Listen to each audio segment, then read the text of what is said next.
আমরা all Tripura blind অ্যাসোসিয়েশনের পক্ষ থেকে রাজ্যের বুনিয়াদী ও মাধ্যমিক শিক্ষা দপ্তরের মাননীয় অধিকর্তা শ্রী নৃপেন্দ্রচন্দ্র শর্মা মহোদয়ের নিকট ত্রিপুরার দৃষ্টিহীনদের, বিশেষ করে যারা দৃষ্টিহীন ছাত্রছাত্রী এবং যারা শিক্ষক, তাদের বিভিন্ন সমস্যা নিয়ে 8 দফা দাবির ভিত্তিতে ওনার সঙ্গে আজকে আমরা ডেপুটেশনে মিলিত হতে যাচ্ছি।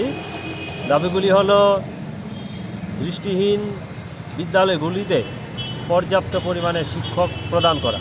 যদিও এই বিদ্যালয়গুলি সমাজ কল্যাণ দপ্তর পরিচালনা করছেন, তারপরেও শিক্ষকতার যে নিয়োগ বা প্রদানের যে বিষয়টা, এটা সবসময় বিদ্যালয় শিক্ষা দপ্তর করে থাকে। দীর্ঘদিন ধরে এই বিদ্যালয়গুলি শিক্ষক স্বল্পতায় ভুগছেন। বিশেষ করে মেয়েদের যে বিদ্যালয়, সেই স্কুলটা শিক্ষক স্বল্পতা চূড়ান্ত। তা আমরা আজকে ওনাকে বলবো অতি দ্রুত যেন ডেপুটেশনে কয়েকজন শিক্ষক এই বিদ্যালয়গুলিতে পাঠান, স্নাতক এবং স্নাতকোত্তর শিক্ষক। 2 নম্বর, যারা দৃষ্টিহীন ছাত্রছাত্রী রয়েছেন তাদের জন্য সিলেবাস অনুযায়ী ব্রেইল বইয়ের ব্যবস্থা করা। 3 নম্বর হচ্ছে, যারা দৃষ্টিহীন শিক্ষক রয়েছেন বিভিন্ন বিদ্যালয়ে কর্মরত, তারা যাতে ভালোভাবে ছাত্রছাত্রীদের ক্লাসে পাঠদান করাতে পারেন, তার জন্য সিলেবাস অনুযায়ী তাদের জন্য ব্রেইল বইয়ের ব্যবস্থা করতে হবে। পাশাপাশি যারা শিক্ষক রয়েছেন দৃষ্টিহীন, তাদের জন্য বিশেষ 5 দিনের একটা প্রশিক্ষণের ব্যবস্থা করতে হবে, যাতে তারা তাদের কর্মদক্ষতা বৃদ্ধি করতে পারেন এই প্রশিক্ষণের মাধ্যমে।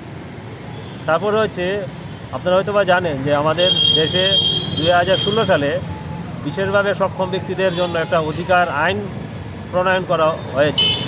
সেই আইনে পরিষ্কার বলা আছে, প্রতিটা দপ্তরে একজন আধিকারিক নিয়োগ করতে হবে, যার কাজ হবে এই দপ্তরে কর্মরত প্রতিবন্ধকতাযুক্ত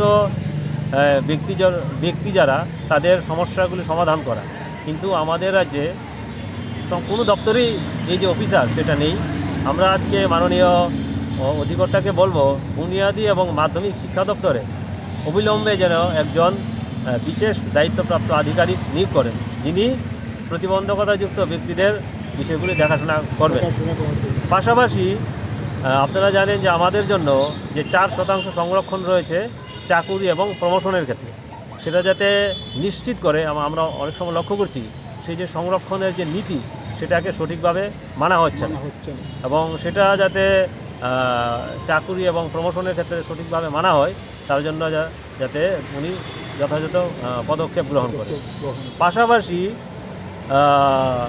যারা দৃষ্টিহীন শিক্ষক শিক্ষিকা বা তাদের বা ছাত্রছাত্রী রয়েছেন, বা অন্যান্য যারা প্রতিবন্ধকতাযুক্ত ছাত্রছাত্রী রয়েছেন, তাদের যাতে চলাচলের ক্ষেত্রে যাতে কোনো ধরনের অসুবিধা না হয়, তার জন্য প্রতিটা বিদ্যালয়ে এবং প্রতিটা অফিসে যাতে তাদের চলাচলের উপযোগী করে র্যাম্প, অ্যাটাচড টয়লেট ফেসিলিটি, তারপরে টেক্সটাইল ডিজাইন, যাতে এই অংশের মানুষরা যারা বিশেষভাবে সক্ষম ব্যক্তি, তারা যাতে সহজভাবে বাধামুক্ত পরিবেশে চলাচল করতে পারে, তার জন্য ব্যবস্থা করা।